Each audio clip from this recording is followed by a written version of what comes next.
How are you feeling these days with regards to people that are consuming dairy, low fat versus full fat? Because I understand there's a little bit of mixed research out there. Yeah, like we know, and we've discussed this at length in our previous episodes.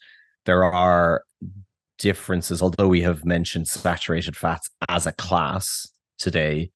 We know that there are differential effects of saturated fatty acids, the type of fatty acids that are comprised in a given food, and in terms of potential positive associations, as in beneficial associations with certain dairy foods that would otherwise be classified as high saturated fat.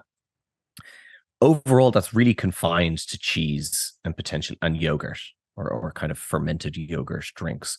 So I don't know. I've thought a lot about whether, well, because some people would advocate public health guidelines need to change. They continue to recommend low fat products. I don't know that they do. I did think that, but I don't think necessarily that they do anymore.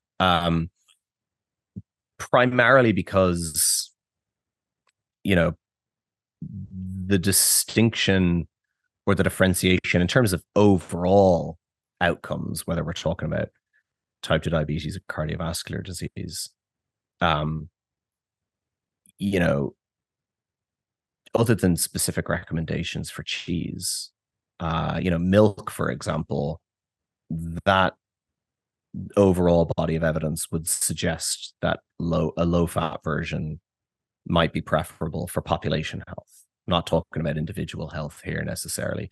So yeah, so I don't think that they're at the level of public health guidelines. I don't necessarily think that there's anything wrong per se.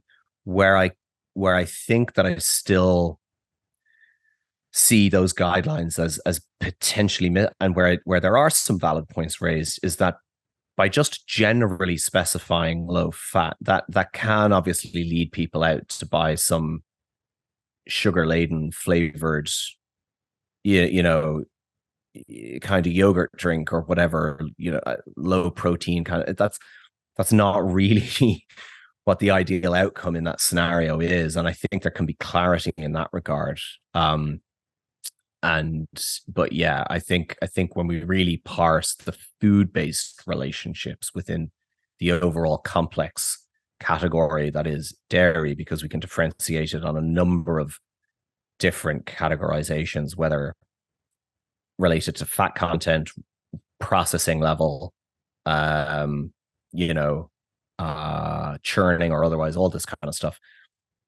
Yeah, I don't think that there's a specific recommendation. I think you could refine those guidelines and say dairy, but if like, i.e., give some recommendations as far as portion sizes, because the associations with cheese are like between 30 to 60 grams a day. It's modest intakes.